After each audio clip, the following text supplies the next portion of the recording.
Conseils, parcours atypiques, retours d'expérience, personnalités inspirantes. Autant de sujets que de profils d'invités. Ça dit quoi ? Un podcast pour des étudiants, par des étudiants. Bonjour à tous et bienvenue dans le premier épisode de Ça dit quoi, votre nouveau podcast étudiant. Je suis Louison, étudiante à l'ECMA de Lyon et exceptionnellement seule pour animer ce premier podcast puisque pour les prochains, je serai rejointe par mon amie Candice pour former un duo de choc.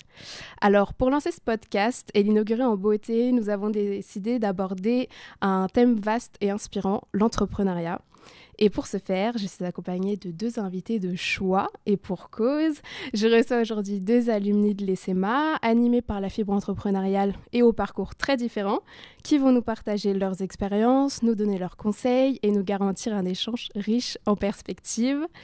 La première de nos invités fut diplômée en 2014 et elle est aujourd'hui entièrement à son compte en freelance depuis 2021. C'est Margarita. Bonjour Margarita. Bonjour Louison, bonjour tout le monde. Le second invité, c'est Jérémy. Il fut diplômé en 2016 et il est aujourd'hui à la tête de plusieurs structures. Bonjour Jérémy. Bonjour Louison, bonjour à tous. Alors, je suis ravie de vous accueillir aujourd'hui sur ce thème dont on entend beaucoup parler mais dont on ne sait pas tout. L'entrepreneuriat, c'est un sujet complexe sur lequel vous allez nous éclairer tout au long de nos échanges. Alors, pour débuter, est-ce que vous pouvez chacun revenir rapidement sur votre parcours scolaire et professionnel ? À toi l'honneur, Margarita. Très bien, donc je démarre. Alors, donc moi, comme je le disais, j'ai été diplômée de l'ECMA en 2014. Peut-être pour retracer un petit peu avant, moi j'ai fait une fac de lettres modernes, donc rien à voir. Mais j'ai intégré l'ECMA en dernière année de master dans le cursus communication. Donc j'ai été diplômée du MS2 communication en 2014. Et je me spécialisais en fait déjà depuis mon alternance dans tout ce qui était communication digitale. À l'issue de mon diplôme, j'ai été embauchée dans une agence qui était spécialisée dans tout ce qui est acquisition digitale, SEA, marketing en ligne. Et en fait, j'ai fait mes armes en agence pendant plusieurs années, jusqu'à ce que je décide, sur un plan personnel, de prendre une année un peu de congé sabbatique, en fait. Et je suis partie, en gros, faire le tour du monde avec mon compagnon en sac à dos pendant un an. On est partis tout en travaillant tous les deux aussi en freelance déjà à ce moment-là. En fait, même en étant salariée, de mon côté, j'ai toujours travaillé en freelance en plus. J'avais déjà cette idée de toucher à plein de choses différentes et voilà, comme on me donnait des opportunités d'emploi, je prenais des missions en freelance en plus. Et pendant mon voyage, ça m'a aussi permis de financer tout le voyage, tous les pays qu'on parcourait. Et en fait, ce qui s'est passé, c'est que pendant ce temps-là, j'avais mis mon contrat en pause dans l'agence où je travaillais. Et à mon retour de voyage, je suis revenue à Lyon et j'ai retrouvé mon poste en fait dans l'agence. Sauf que en revenant après 12 mois autour du monde, j'avais pas mal de questionnements. Je me posais beaucoup de questions, notamment sur la suite, sur ce que je voulais faire sur un plan professionnel. À ce moment-là, j'étais un peu perdue. J'ai fait un bilan de compétences qui, sur le coup, m'a aidée, mais qui a été vraiment bénéfique plus tard, en fait, des années plus tard. Mais sur le coup, ça m'a permis, en tout cas, de faire le choix de quitter l'agence dans laquelle je travaillais depuis 3 ans. Et je suis passée plutôt côté annonceur. Et du coup, côté annonceur, je suis passée sur des postes un peu plus de responsable de marketing digital. Et toujours en gardant un petit peu ma casquette freelance à côté. Et en gros, ce qui a vraiment déterminé le fait que je me mette à 100% à mon compte, ça a été de devenir maman. Parce que mon premier fils est né en mars 2021. Et quand est venu le moment pour moi de retourner au travail, dans mon job salarié avec du 9h-18h, ça a été très difficile. Surtout que j'étais dans une très grosse structure qui n'était pas du tout souple, qui n'était pas franchement axée sur l'humain. Donc on m'a dit de revenir au travail alors que je ne voulais pas. Et en fait, ce qui s'est passé, c'est que je suis revenue et 3 semaines après, j'ai donné ma démission. Et j'ai décidé à ce moment-là de me mettre à 100% à mon compte parce que c'était quelque chose que j'avais envie de faire depuis un moment, mais je n'osais pas forcément. Au milieu, donc ça c'était en juillet 2021, au milieu il y avait eu la phase Covid aussi, où comme beaucoup de personnes, j'ai pu travailler de chez moi, d'être moins dans un environnement de bureau avec des collègues. Et finalement, ça a un peu balayé mes dernières peurs, mes dernières craintes. Et du coup, fin 2021, effectivement, je me suis mise à 100% à mon compte. Et donc aujourd'hui, je travaille en tant que freelance sur plein de choses différentes. Tout ce qui est relatif au marketing digital, au référencement payant naturel, la rédaction web, la correction, la data analyse. Je donne des cours aussi. Voilà, je fais plein de choses. Et voilà, et ça fait maintenant 3 ans en fait que je fais ça. Et c'est top. Et ça a été vraiment un des meilleurs choix que j'ai fait jusque-là. Très bien, merci. Et toi, Jérémy? Alors, pour ma part, on se rencontre aujourd'hui avec Margareta et en fait, je m'aperçois qu'on a un parcours assez similaire. Je vais y revenir. Moi, je suis été diplômé en 2016 ici à l'ESMA, une licence pro. Avant ça, j'ai fait un cursus assez généraliste, marketing, gestion, commerce, en DUT. Et mon déclic a été mon expérience à l'étranger. Tu vois, premier point commun. Dans le cadre de mes études, j'ai fait un semestre et un stage au Canada et j'ai découvert l'entrepreneuriat là-bas. Et cette aventure à l'étranger, mais aussi avec des personnes, un environnement différent, j'ai essayé de me l'approprier et de revenir en France avec. Et donc en 2014, j'ai lancé ma première société qui était basée sur un modèle que j'avais connu là-bas, donc agence de voyage et d'événementiel pour étudiants. Assez original, je trouvais qu'il n'y avait pas ça en France. Et après, j'ai compris pourquoi. Parce que plein d'embûches, profession réglementée, enfin, pas mal de soucis, on y reviendra peut-être après. Mais ça ne m'a pas découragé, bien au contraire, puisque après, je suis venu ici à l'ESMA, j'ai repris une licence, j'ai fait une alternance dans un environnement que je ne connaissais pas du tout, l'expertise comptable, mais côté marketing quand même. Donc c'était assez précurseur pour l'époque et j'ai adoré. J'ai rencontré une profession, des personnes formidables. Et à l'issue de cette alternance, j'ai eu 2 possibilités. On m'a dit, Jérémy, on a encore besoin de toi, on t'embauche. Moi, je leur ai dit, c'est très gentil, mais j'ai envie de retrouver ma liberté d'entreprendre. Ils m'ont dit, tu veux faire quoi ? J'ai découvert une profession, un nouveau métier, ça me plaît, je vais me lancer comme ça. Ok, on était premier client. Donc, je me suis lancé comme ça sur la société que j'ai aujourd'hui. Donc, on était à 2e création de société. Et puis, au fur et à mesure des années, si je puis dire, j'ai eu d'autres opportunités liées à des rencontres. Ce qui fait que, comme tu le disais en introduction, j'ai co-créé, où je me suis associé dans différentes structures, toujours avec des points communs, des liens, des personnes, le marketing, la communication assez proche à chaque fois quand même. Et c'est comme ça qu'aujourd'hui, j'interviens dans plusieurs structures et toujours en lien avec l'entrepreneuriat parce que ça me passionne, parce qu'on découvre plein de choses, on crée et c'est surtout des rencontres. Et ça, je trouve que c'est très important, les rencontres. Et voilà. Et ces dernières années, un peu comme toi aussi, j'interviens dans des écoles pour partager auprès d'étudiants ce que j'ai pu vivre, ce que je vis au quotidien, pour les inspirer, les intéresser, en tout cas j'espère. Et donc, je partage tout ce qui va être notion autour du marketing digital, référencement, comme Torah, et un peu d'entrepreneuriat, comme on est en train de le faire aujourd'hui. J'aimerais qu'on revienne au début, à la genèse de ce projet. Donc, Jérémy, toi, tu as créé ta première entreprise en 2014 et au final, tu nous en as déjà un peu parlé. C'est ton expérience à l'étranger qui t'a donné l'idée ou du moins qui t'a poussé à sauter le pas. Margarita, toi aussi, c'est ton tour du monde qui t'a un peu inspiré. Comment vous expliquez que c'est l'étranger qui vous a permis de passer à l'action? L'étranger et les rencontres aussi, parce que c'est important. Enfin, je sais pas pour toi, mais moi, sans avoir rencontré certaines personnes, j'aurais pas créé la première, la deuxième, la troisième, etc. Donc, ce qui est très important, au-delà de l'étranger, c'est de partager. Et ça, c'est quelque chose qu'il faut quand même dire, surtout à des jeunes futurs entrepreneurs. Il ne faut pas avoir peur de partager son idée, ce qu'on veut faire. aujourd'hui, il y a tellement de choses à faire que personne ne va piquer votre idée. Bon, enfin, moi, le premier, hein, au début, je n'en parlais à personne. Non, j'ai la meilleure idée, on va me la piquer. Non. D'ailleurs, l'avenir m'a dit que ce n'était pas la meilleure idée. Mais il faut partager. Il faut partager parce qu'on va apprendre des autres. Certaines personnes ont connu des situations similaires, donc ils vont nous donner des conseils. Et il y a beaucoup de bienveillance, je trouve, quand on partage, surtout dans un écosystème entrepreneurial. Et moi, c'est ce que j'ai adoré. Et c'est pour ça qu'aujourd'hui, à mon petit niveau, j'aime bien pouvoir partager, échanger avec des entrepreneurs, qu'ils soient étudiants ou pas, jeunes, moins jeunes, dans l'entrepreneuriat, j'entends. J'aime bien ça parce que à la fois, ils vont m'apprendre des choses à leur niveau et je peux leur partager un petit peu mon expérience, comme on fait aujourd'hui.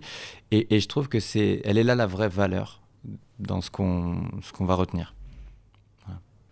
Oui, c'est vrai. Puis pour connaître aussi personnellement le milieu du travail canadien, c'est vrai qu'ils ont aussi une autre façon de voir le monde du travail et notamment l'entrepreneuriat. Donc je comprends aussi que ça ait pu t'inspirer parce que je pense que c'est assez différent de la France. Enfin, corrige-moi si je me trompe. Ah non, t'as raison. Disons que là-bas, ils sont tous un petit peu entrepreneurs dans l'âme, même s'ils sont salariés. Et surtout, ils valorisent l'entrepreneuriat des autres. Tout à l'heure, tu posais la question de savoir si on avait eu des échecs, on y reviendra. Mais là-bas, si t'as pas d'échecs, c'est qu'il y a un problème. Il faut que tu aies des échecs pour rebondir, pour t'améliorer et pour être meilleur. Et cette mentalité-là, elle est exceptionnelle.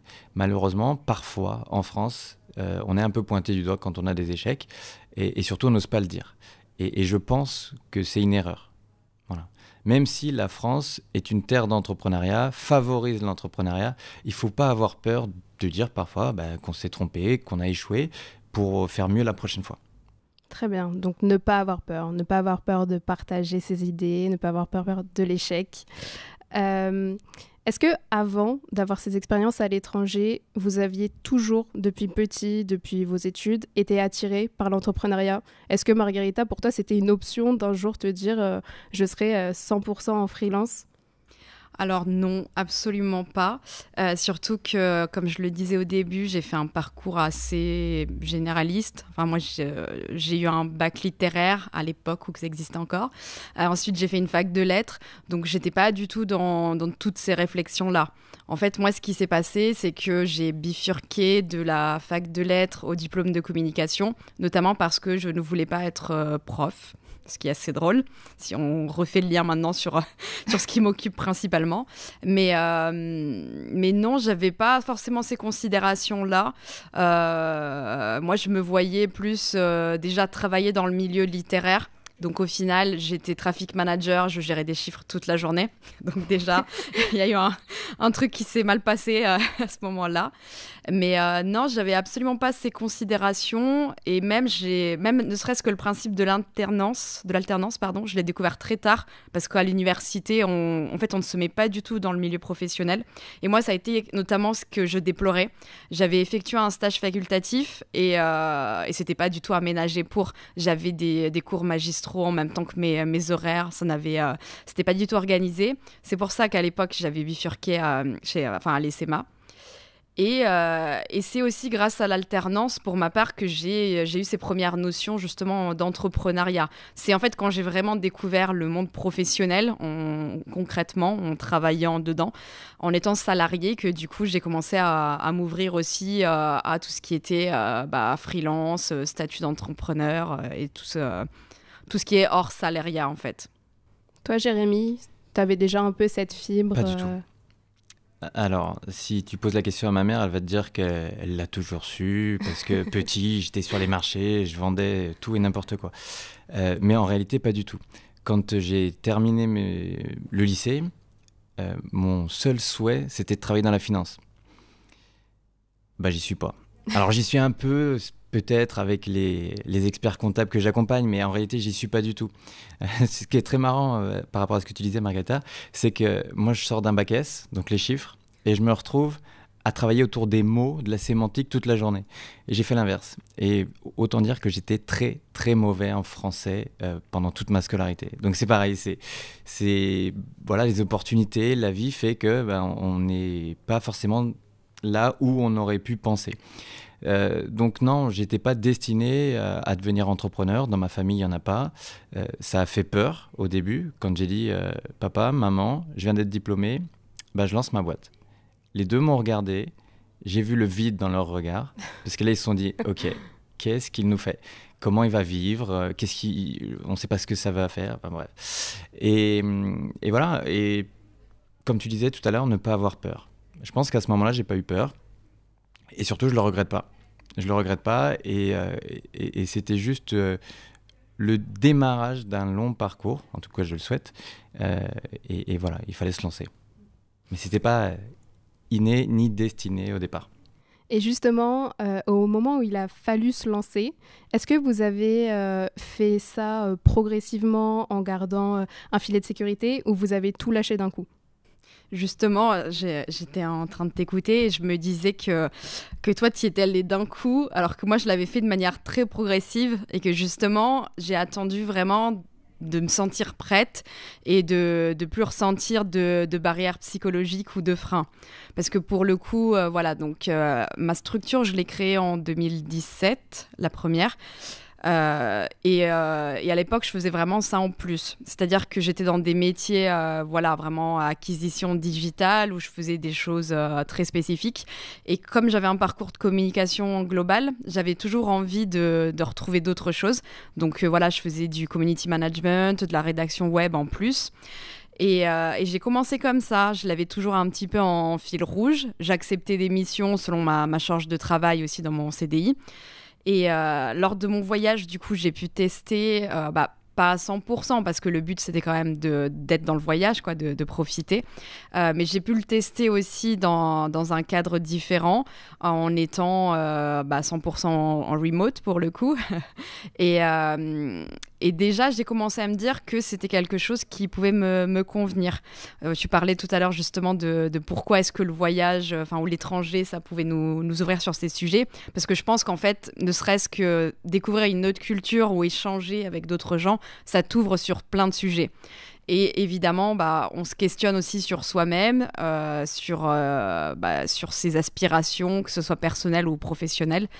Et donc, c'est pour ça que quand je suis revenue, moi, de mon tour du monde, j'ai souhaité faire un bilan de compétences.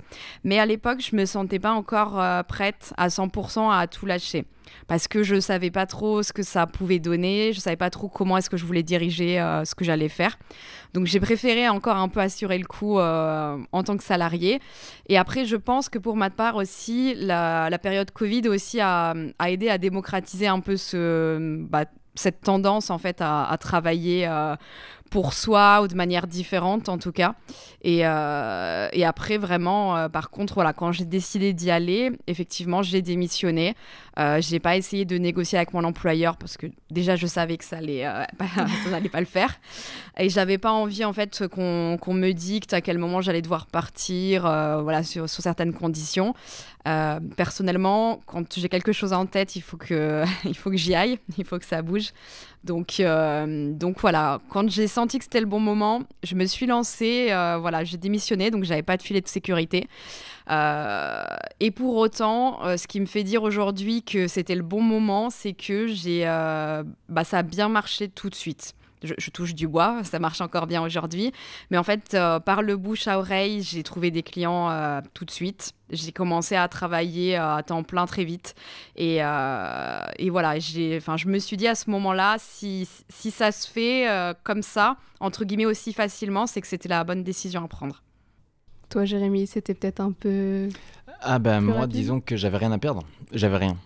Je venais d'être diplômé d'un DUT, totalement en initial, donc même pas d'alternance. Donc j'avais déjà pas de revenus. Donc que j'en ai pas plus après, en soi, je risquais rien. Tu me poses la question 10 ans après, c'est peut-être pas la même chose. Parce qu'aujourd'hui, on a un certain confort, parce qu'on a une certaine façon de vivre. Tout quitter aujourd'hui et repartir de zéro, allez, pour le challenge peut-être. Mais je me poserais d'autres questions. Il y a 10 ans en arrière, je ne me suis pas posé ces questions.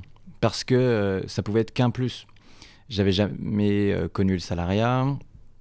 J'avais pas de revenus fixes. Enfin, j'avais des jobs d'été. T'avais quel âge ? Quand j'ai lancé ma première société, j'avais 21 ans. Et voilà, hormis des jobs d'été, enfin oui, que des jobs d'été, j'avais pas de revenus. Donc quand je me suis lancé, je risquais rien. Et c'est comme ça que je suis parti en septembre 2014, donc il y a 10 ans. Tu vois, en 10 ans, ça fait bizarre. Ça fait 10 ans que j'ai lancé ma première société. Et depuis, je m'éclate tous les jours. Pas sur la même, du coup, d'autres par la suite, mais je m'éclate. Et c'est un vrai bonheur. Et par contre, je ne reviendrai pas en arrière. Tu vois, même si on me dit, on revient 10 ans en arrière, tu travailles dans la finance, non, même pas envisageable. Donc ce que je rêvais quand j'étais petit, aujourd'hui je l'ai pas, mais j'ai mieux. Voilà. Et je pense que c'est ça aussi qui est important quand on veut entreprendre, quand on veut être entrepreneur, pardon, c'est aussi de savoir saisir les opportunités et de savoir un peu se laisser porter. Parce qu'effectivement, c'est pas forcément la trajectoire qu'on avait imaginée, mais peut-être que finalement, ça sera mieux. Peut-être pas, mais dans ce cas-là, l'idée, c'est de savoir aussi rebondir, se reconstruire et certainement ne pas avoir peur du changement. Quand on est auto-entrepreneur, c'est quelque chose que, il faut mettre de côté. Et alors, c'est drôle parce que tu dis que tu t'es lancé d'un coup quand tu n'avais rien à perdre, alors que moi, c'est l'inverse, en fait, parce que je me suis lancée, j'ai mis le temps, mais au moment où, entre guillemets, j'avais pas plein de choses à perdre, mais j'avais un bébé de 6 mois, un prêt IMO sur le dos, et je me suis lancée. Après, j'avais aussi le soutien de mon compagnon, où on savait que financièrement, c'était possible si jamais je devais avoir quelques mois de creux, et ce qui au final n'a pas vraiment été le cas, donc ça a été positif aussi de ce côté-là. Cette prise de risque a été payante aussi, malgré le fait que c'était pas forcément la période de ma vie la plus simple à gérer, parce que j'avais pas que ça à gérer, quoi. Après, quand tu parles du risque, vu qu'on a une activité assez similaire, je vais rebondir dessus. On n'a pas pris beaucoup de risques, hormis sur notre côté perso. Enfin, toi, moi, j'ai pas pris de risque du tout, mais on n'a pas besoin de prendre de risques puisque nos activités ne nécessitent pas un investissement financier important au début. Moi, je me souviens, je suis parti avec 1 000 € en poche, capital social, et après, un ordinateur, une connexion Internet et du temps. Beaucoup de temps. Et c'est comme ça. À la différence de certains business où tu as besoin d'acheter des locaux, de la marchandise, etc., etc. Nous, on vend du service, de la propriété intellectuelle, donc notre temps. Donc l'investissement, il n'est pas énorme. Enfin, tu me dis si je me trompe, hein, non, mais c'est vrai. Moi, c'est ce que j'ai connu. Donc le risque, il est quand même modéré. Voilà. Vous parlez beaucoup de rencontres. Justement, comment on fait des rencontres et comment on s'entoure bien dans nos débuts? Je pense que ça va être très différent pour toi et pour moi, du coup. Vas-y, je t'en prie. Non, parce que pour ma part, du coup, j'ai quand même eu 6-7 années d'expérience en entreprise avant de me lancer vraiment. Et en fait, c'est comme ça. Moi, ça a été vraiment le réseau que je me suis construit au fur et à mesure de mes expériences. J'ai tendance à avoir un bon contact avec les gens, à garder des fois le contact aussi, mais même sans forcément le travailler. Des fois... je pense qu'aussi en travaillant dans ce milieu-là à Lyon, ça reste assez petit. On finit au fur et à mesure des années par retrouver souvent les mêmes personnes. Donc c'est pour ça aussi que c'est très important, je pense, de garder des bonnes relations avec ses anciens collègues, avec ses anciens camarades, même à l'école. Parce que potentiellement, un jour, vos chemins peuvent se recroiser et ça peut donner lieu à des opportunités. Et ça, c'est précieux. Je pense que c'est vraiment quelque chose à cultiver. Donc moi, c'est quand même beaucoup par mon environnement que j'ai réussi à avoir ce type d'opportunité et à avoir ce type de relation. Je suis assez d'accord avec toi. Alors, sur le côté salariat, je n'ai pas connu, mais sur le côté alumni, tu vois, dont on fait partie aujourd'hui, c'est la base. Enfin, c'est le premier point de départ, c'est le premier point de rencontre. Parler avec des anciens camarades, alors de ta promo c'est plus facile, mais même d'autres promos, déjà tu as cet icebreaker qui te permet d'avoir une connexion assez simple. Hey, salut, on a fait la même école, j'ai vu que tu as fait ça, enfin bref, et on commence à parler. Et puis faut y aller sans a priori, faut lancer une discussion, puis après ça t'emmène des fois à des endroits, encore une fois, inimaginables. En plus de ça, moi, ce que j'ai pu faire et ce que je fais encore aujourd'hui, c'est aller dans des cercles, dans des réseaux d'entrepreneurs. C'est ce que je ne fais pas du tout, justement, c'est pour ça. Alors, bon, je dois l'avouer, je le fais un peu moins, parce que le temps me manque. Mais au début, en tout cas, tous les événements que je pouvais voir sur Lyon, j'essayais d'y participer. J'ai intégré la CPME, la Confédération des petites et moyennes entreprises, tout de suite. D'ailleurs, c'était assez drôle, puisqu'à chaque fois que j'allais à un événement, on me disait « Ah, t'es venu avec ton père, il est où ?» Ben non, c'est moi, c'est mon entreprise. « Ah, d'accord. » Bon, au début, c'était un peu lassant, mais après, tu rencontres des gens. Et tu vois, si je reprends un peu ta première question sur notre parcours, mon alternance, ma deuxième société est partie d'une rencontre à la CPME. J'ai rencontré une personne et de fil en aiguille, on a sympathisé. Un jour, je lui ai dit, voilà, je vais reprendre mes études parce que ma première expérience pro ne me permettait plus de payer les factures, tout simplement. Et il me dit, ok, très bien, peut-être qu'un de mes clients aurait besoin de ce que tu peux faire. Je ne lui ai pas dit ce que je savais faire. Donc, je lui ai dit, ok, mais il ne savait pas ce que je pouvais faire. Et 5 semaines après, il me rappelle, il me dit, bonjour Jérémy, je me souviens de notre discussion, j'ai mon client dont je t'ai parlé qui cherche quelqu'un dans la partie marketing commercial. Est-ce que ça t'intéresse ? J'ai dit oui, bien sûr. Donc je ne sais même pas quelle était l'entreprise, etc. Et il me dit, ok, on se donne rendez-vous à 14h. Il était 10h du matin. Je te présente mon client à Voiron. Donc déjà, je me dis, Voiron, c'est où ? Donc je prends mon téléphone rapidement. Et là, je me dis, waouh, j'ai pas de voiture, un train, ok, il part dans 1 heure. Ok, je serai là. Et j'ai rencontré donc son client, qui est un expert comptable à la tête de son cabinet, basé à Voiron. Et on fait la réunion. Je me présente, je lui explique ce que je fais, mon parcours. Il me dit, ok, tu commences lundi. Ok, très bien. Et cette personne m'a donné ma chance. Et puis, à la fin, c'est lui qui voulait m'embaucher. C'est lui qui est devenu mon premier client. Et puis, voilà, c'est une question de rencontre, d'opportunité. Tu disais qu'il fallait les saisir. C'est vrai. Il faut aller voir les gens. Il faut leur parler.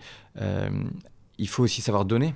Parce que si on veut tout le temps recevoir, ça ne marchera pas, mais parfois c'est juste une mise en relation, c'est juste un numéro de téléphone, c'est juste un conseil, et vraiment c'est le plus important. En tout cas, moi c'est ce que je retiens, et c'est ce qui me permet aujourd'hui d'avoir des nouveaux clients, d'embaucher, parce que mes recrutements se font aussi et surtout par recommandation, par cooptation, et pour tout le reste, c'est super important. C'est vrai que moi, je rigole avec ça parce que je ne l'ai pas beaucoup fait, je le fais très peu. Mais notamment parce qu'au début, je m'en faisais une montagne, moi, du fait de faire du réseau. Ça me terrorisait. Franchement, déjà, en étant étudiante, on me disait il faut faire son réseau, il faut entretenir ça. Ça me terrorisait, je ne sais pas pourquoi. Pourtant, il s'agit juste, comme tu le dis, d'aller voir quelqu'un et de lui parler. Je sais le faire, il n'y a aucun problème.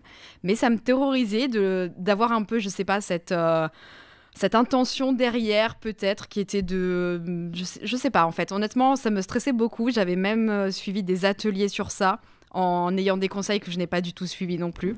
Mais c'est vrai que pourtant, c'est des choses riches et c'est vraiment intéressant de les faire, surtout parce que dans un environnement comme Lyon, dans l'environnement de grande ville, il y a quand même plein de choses qui sont organisées.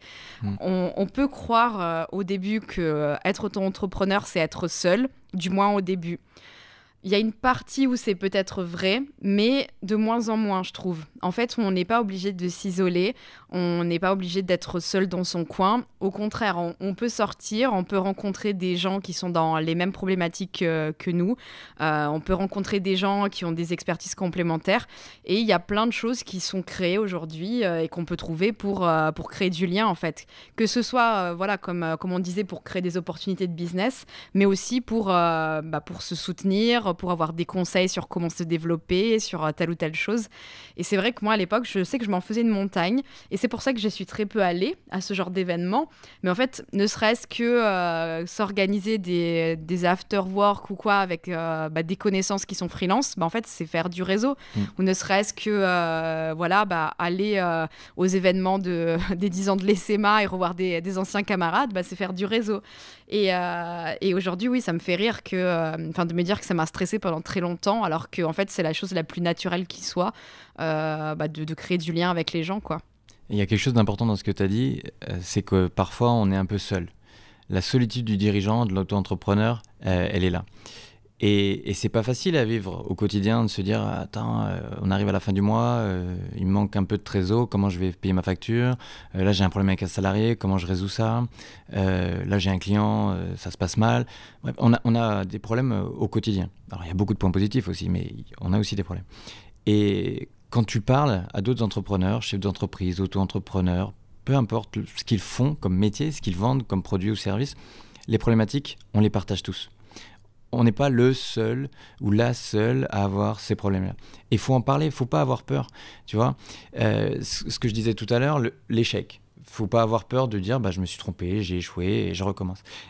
Quand tu as un problème, il ne faut pas avoir peur d'en parler. Parce que si tu dis ouais, moi je suis confronté à ça en ce moment, peut-être que quelqu'un qui l'a vécu il y a quelques temps va dire ah ouais, mais j'ai fait ça, essaye et tu vas voir, ça va solutionner ton problème. Et moi je le sais, aujourd'hui, j'en parle. C'est pas facile de dire j'ai un problème, je me sens pas bien. Mais quand t'en parles, t'as toujours quelqu'un de bienveillant qui va te proposer quelque chose en disant hey, t'as pensé à ça, ah ouais, c'est vrai, c'est pas facile, essaye ça, etc., etc.